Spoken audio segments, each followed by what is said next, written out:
Hey, Dom. Hey, Jenna.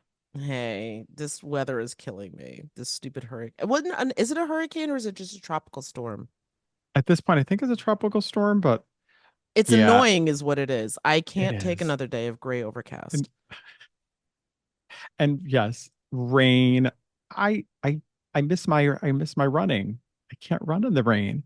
I I've given up on that. I know people do. I cannot do that. it just August is too soon for seasonal It is. affective disorder, and it's starting like it's been like 3 or 4 days now. It's starting to kick in. Oh, well, we've definitely got more media news. Not about us Yeah, necessarily, but the yeah. business. The All right. rain and overcast kind of fits the news. So All right, well then let's start the show. Hi, I'm Jenna, And I'm Dom, and we're both award winning journalists. who've recently been laid off. Our industry is experiencing a seismic shift, and it's shed a lot of really good journalists. So where does that leave us? Well, we're definitely laid off. And we're looking for new jobs, looking for what's left of the industry, and what to do next. And we're looking at all of it. So if you're a fellow laid off journalist, a working journalist, or someone who admires the craft, we're looking to build community. Develop new skills, and try to figure out what just happened. Welcome to Laid Off and Looking.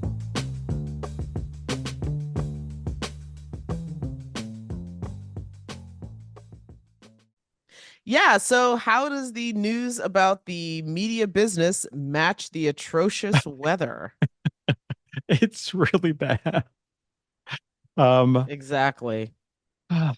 so there's been a few of the headlines that have it all actually two or three of them happened on Tuesday. So the New York Times, the one of the big headlines was from the New York Times about how the news online site Axios, which has been around for like 8 years, Hmm. announced that they're cutting 10% of their staff, which is Oh, about 50, they're saying about 50 employees.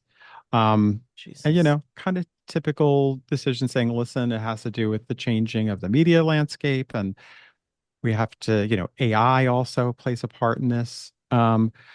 What was interesting, I think, that sort of came out of that story was the way Axios, Jim Vandehei, I think he's uh, one of the leaders of the site. He wrote something, he sent out an email.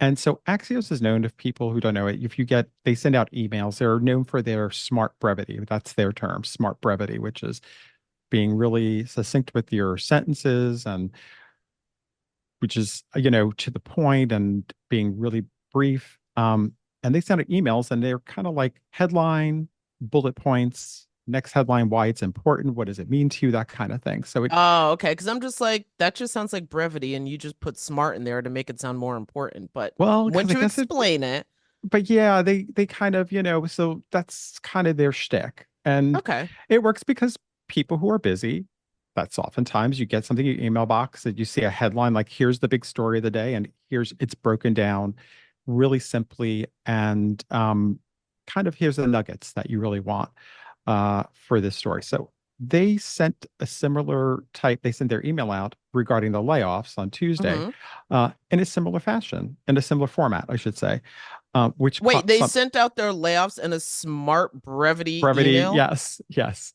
Oh my God. So exactly. So now the New York Times, they Who in the HR okayed this?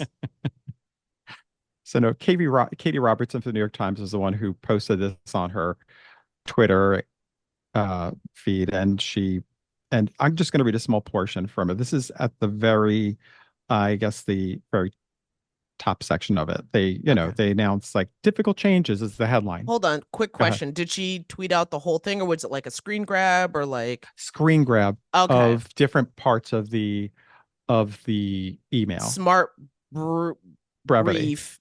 Yeah, Yes. of the But anyway, smart brief layoff email. Here we go. one of the first headlines says difficult changes. We're making some difficult changes to adapt to fast, rapidly changing media landscape. And then the second headline, why it matters. We're eliminating about 50 positions to get ahead of tectonic shifts in the media, technology, and reader needs/habits. This is a painful but necessary move to tighten our strategic focus and shift investment to our core growth areas. This note explains why now and what's next. And then there's a bullet point. If your job is being eliminated, you will receive an accompanying email in the next few minutes with information about your severance package and a calendar invite for a meeting with a leader from your team and a member of the people team. We wanted to tell each of you in person, but the mechanics of that proved infeasible. So there's more if you want to go on, go to the New York Times, go to Katie I'll Robertson's. include the link to her Yeah. tweet in the show notes. Okay. Few things here. What? What? Wait, Jenna, what problem could you have with this? I don't understand, Jenna. Don't you? I see your One eyes. is the like why this matters. Now, first of all, this is just my social media addled brain immediately went to I think this was really big during like maybe 2021 or something. This woman who was getting arrested and made up a song on the spot. You about to lose your job. That's all I could think. It's like, why does it matter? That's why it matters. You about to lose your job. Like, oh my God. Oh, okay. This is not a space to be clever. This should not be like shocking news or like this is not like oh my God. it, you know, I don't know why they handled it this way. I'm not sure if they got a sense that the New York Times was going to be breaking the story and they were thinking maybe, well, now we're not going to be able to tell everyone, so therefore we're going to put this out in this format. I don't know. No, but see, it's not just the layoffs, it's the format It's the that format. I really is know. just like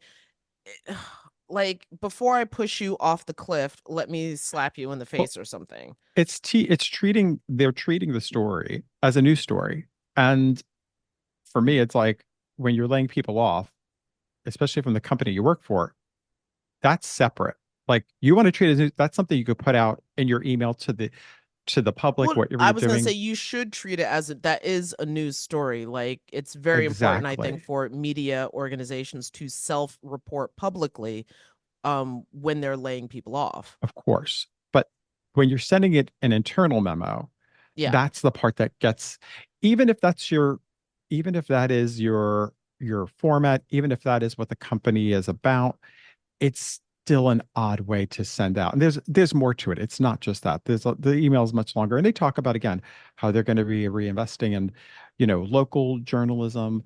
But then some people called out. There were a few people who worked for the company who said, "Hey, I'm part of the local journalism, and I'm laid off. So how does that make sense?" Mm-hmm.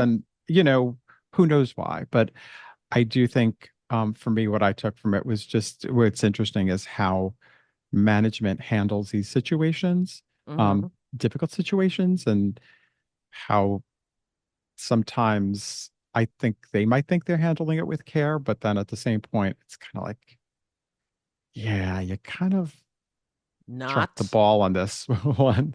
And there were Well, people, and it wasn't, and there were people who actually called them out. There were people who said this was somebody who was on Twitter was like, this is, horrible. How can you do this? People said it was cringe. So it's ooh, okay. If you're gonna call it out, don't say it's cringe because that's that just gives someone who's in management, who chances are is going to be older, to dismiss what you're saying. It's like, oh, hmm well, they're just using their like Gen Z slang, whatever. It's no big deal. Like, no, you need to use language that's going to hit home and be clear to them. This was unbelievably problematic, I do want to say, as we're and it looks telling us, bad. and as we're talking, and sometimes might be laughing, we of course feel sympathy for the people who lost their jobs here. Oh my God, of This is course. terrible, but we're laughing at the way how they did this. Like it's more of a laughter about like how messed up it is and how they treated the situation. Yeah, because whether or not it was intended, an email in Hmm. that manner communicates a level of callousness that just further it just further entrenches I guess the divide, or I don't even know if that's the right word, but it just you're making a situation that's already tense and bad worse by trivializing it Hmm. almost. Something like cutting off somebody's employment, their, their livelihood is something that should be treated with the utmost sensitivity and respect.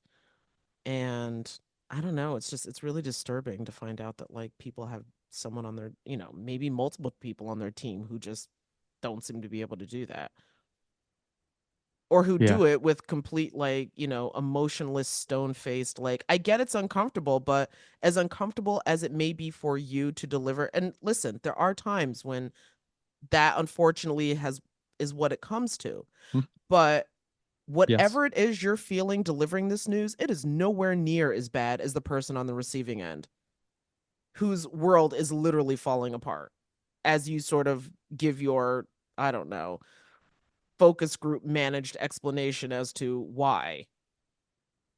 And their last day, I believe, for all the people that they sent this, when people who were laid off, their last day is Friday, the 9th, August 9th. So Oh my God. yeah, I don't know if there was ever, it doesn't mention if anybody was given a heads up, but I got the impression from that it wasn't. So, um, That's the other thing is like, if you're going to, okay, if I'm going to be totally callous and from like a business standpoint, I guess if you're going to lay people off, then the thinking would be, well, we tell them at the last minute and we squeeze as much work out of them as possible. Most people, I would say, especially in media, journalism specifically, care enough about their jobs and the audience that they're serving that if you give them a heads up, they would most likely do the work of winding down whatever it is that they're going to be leaving in the best manner possible. Like, I just, anyway. well, there's now that was with Axios. Oh, there's Uh, more. there's Tom's more. like, well, that was Axios. Moving Also on on to another catastrophe. also on Tuesday this week, the Tampa Bay Times announced it was offering buyouts um to employees, and they're basically they're looking to reduce their staff by like 20%. And Okay. so they're offering buyouts. And I guess if not enough Okay. people accept those buyouts, then they are going to have to lay people off. That does Uh, seem a little bit more humane because you at least like there's a buyout on the table. You know it's coming. I don't know what the extent of the buyout offer is, yeah, but yeah. um I don't know. That seems to soften the blow somehow. And I think they say so it's that people, this all has to happen by the end of August.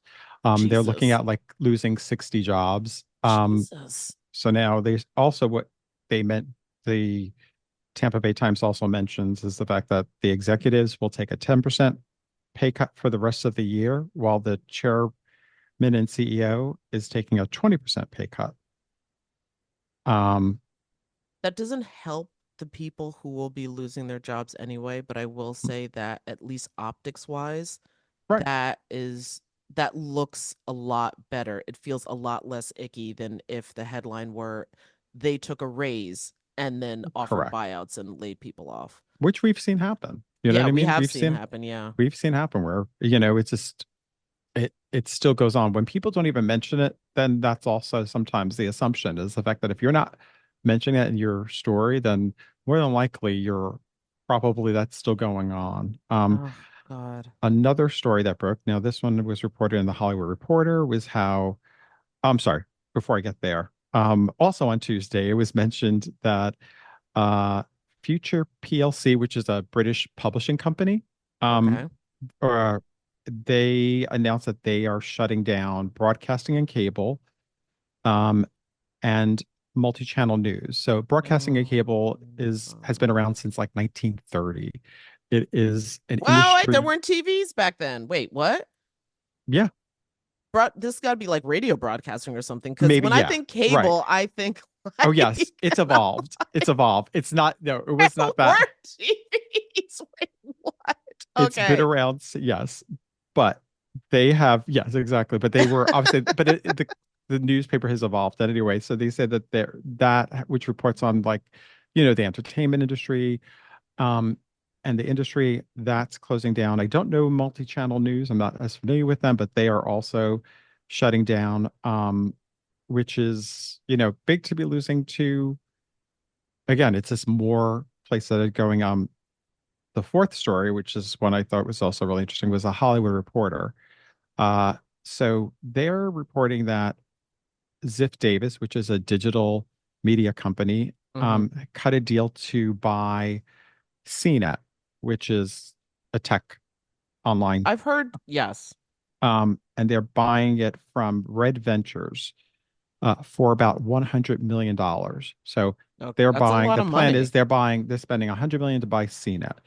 Well, just a little backstory on here. So CNET Hmm. was initially acquired by CBS for 1.8 billion. I don't have when that was, but it was acquired by CBS for 1.8 billion, and then it was sold by CBS to Red Ventures 4 years ago, and Red Ventures bought it for 500 million. So I think that what's fascinating to me here is it went from a 1.8 billion dollar company, being bought for 1.8 Yeah. billion to 500 million 4 years ago, and now that same company was bought for 100 million. What does that tell you about the value of some of these companies that are out there, in terms of how media companies are being valued in this day and age of digital, of social? Like, it seems kind of, yeah, it's just shocking to me. Oh my, that's like, is 1,000% a thing? Because as you were saying that, I'm like Googling, and I know the original price that you were saying was 1.8 That's billion. what CBS bought, correct? Okay. But Doesn't say when, but that's what, yes. yeah, but okay, so just a billion versus 100 million is still the difference of like it's 1,000 hundred millions to get to a billion. But it sounds, by the way, I feel like a second grader who's like a gabillion, bajillion. You know what I'm saying? A thousand hundred millions to make a billion. Um, that's that's astronomical amounts. That's so much money that my brain has a hard time even grasping it. What I will say though is that from what little I've heard and read from reporting about these kind of deals is very little of that money, as I understand it, would even have been cash. A lot of it is like Yeah, leveraged and borrowed against and blah blah blah. So but I guess if you live in that world and it's all funny money anyway, then just do yeah, whatever you want. yeah. But isn't this having real world repercussions on the rest of us So down here? I just looked. So CBS bought CBS acquired it back in 2008. So that was in 2008. The company CNET was valued at 1.8 billion. That same company at Valued at, 1.8 yeah, is now valued at, they 100 just sold million. 100 million. That's a massive loss. Yeah. I think that to me is where a lot of questions are coming about, like, w- what is happening to the state of the media industry? Obviously, it's gonna, at some point, it's going to level off. I mean, I Well, think, the valued at, like, just out of curiosity, when yeah, was that evaluation? 2008. 2008. Okay, here's why Those I two. ask.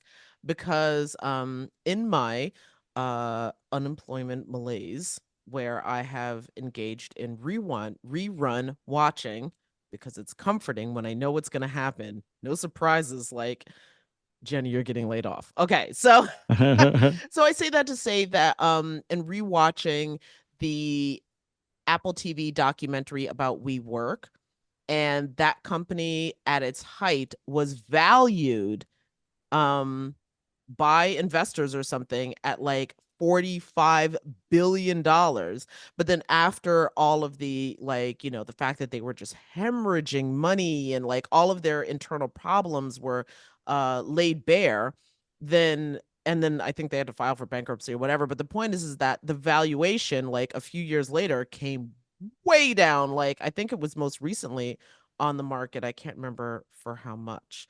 But it was a significant decline. 40, wait, no, that's the film. It was valued at $47 billion, and now it is valued in 2024 at 10 billion. Okay, so that's not as much as a billion to 100 million, but still, like, I think an evalu not an evaluation, a valuation, and I'm not a financial reporter, but I'm thinking that's just a projection of what the company's value would or could be. I don't think that has anything to do with like hard cash or what they actually No, bring in. but it goes back to what these companies are being valued as shifted so drastically. I think Places in the that, aughts, people were just shooting for the moon hmm because why not? uh, but what impact does that have overall? Obviously, it's, you know, look at what happened, whether it was Vice, which was also valued, not, you know, years ago, it was also Well, no, seen that's as, very true. it's like you're just seeing a lot of these companies that are, um, even if they are digital, it's again, the I space would is say just trying to especially if figure they were out, digital. it's everybody is trying to figure out what value means to them. Hmm. What makes this valuable? Because nobody really knows right now. I think it's up in the air. I think a lot of people who act like they do know, I think truly do not. I think everybody's No, I think it's a guess. it's I a mean, I guess would right now. hope it's Nobody an knows. educated guess, but it sounds kind of like it was an ego-driven It was guess. that too. That too. Sometimes you got to puff your chest and be like, "Oh yeah, I'm worth this." But you know, that worked at that time period, but now it's kind of like the whole it's flipped. You know, back then it was like everybody could say that. They were on the stock exchange, I guess, at that point. I don't know if they still, We're but back to CNET now, right? yes, yeah. Okay. CNET was on the but yeah, I just found that to be so wild. And just going back to one thing, because we were when we talk about broadcasting and cable, it was founded in 1931 and it was founded as broadcasting.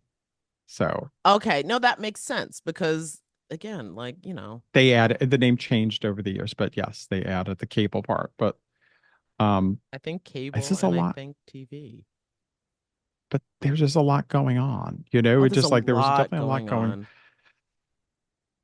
And I think it actually because when you think of, I guess, those evaluations and you take that amount, that imaginary amount, because none of this is, it's all funny money. None of it is actual tangible, like, you know, real stuff, and then you use that to then like borrow money based on that evaluation, and then you hire people based on borrowed money from a made up number of like, do you not see how the pyramid collapses eventually? Oh god. But then again, if you're one of the people who is untouchable or untouched by no matter what happens, like, I don't know, maybe your net worth takes a bit of a hit, but it doesn't like destroy your life, then it's all whatever. It ebbs and flows. The market does a self-correction, and it's, like, it's Right. maybe a little uncomfortable, but it's no big deal. Meanwhile, like, no, for some of us this is like catastrophic. Well, once you start, you know, shutting down companies, I mean, now, you know, there are hundreds, if not thousands, of people who rely on you, who work for Yeah. you, who they rely on that pay. Hmm. So it isn't, you're right, it isn't Their just a question. livelihood, and there's like families tied up in this and stuff, like. It's not, yeah. So it's like that's why, you know, obviously we all understand there's a lot changing right now that we don't even know. I mean, it's not just in this, it's all over where people are just, you know, trying to figure out what are you worth? What are the companies worth? What's the value of the information you're putting out there? Advertisers want to know that too. Nobody really knows right now. It's kind of up in the air. So it makes it a little, that's why people sort of take, you know, preemptive sometimes layoffs to be like, well, we have to kind of get ahead of this and figure out how do we use AI? How does that play into it? Um, I love so that none of this is regulated also. oh I yeah, love that for all of us. it's just it's working out so great. Well, Dominic, since we're just making up numbers here, I'd say you're worth $1 million, dude. Thank you. I say, you know what? You are too. Both of us. We're Yeah, both we worth are. it. We're There both we worth go. it. Yeah. Yeah, We're both valued at $1 million each. there we go. Yeah, I think, and I'm gonna hold to that. No, that's what I've actually been valued at. Look it up. I don't know where you look it up, just look it up. Just look it up. Oh man. Well, Dom, we are careening closer and closer to our I would say proper start date. of September 6th is when we're coming back with our full Mhm. episodes. But we've got some promising stuff that we're putting together, and I think we're gonna have a really cool season. Yep. Super excited. All right. So, Well, all always a right, Jenna. pleasure, Dom. All right. Bye, All everyone. right. Bye, Jenna. Bye. Laid Off and Looking is an independent podcast conceived of and created by Jenna Flanagan and Dominic Camia. Music provided by Jay Cowett, research by Lori Ruthenbucker. Reach out to us anytime at laidofandlookingpod@gmail.com. New episodes drop every Friday at noon.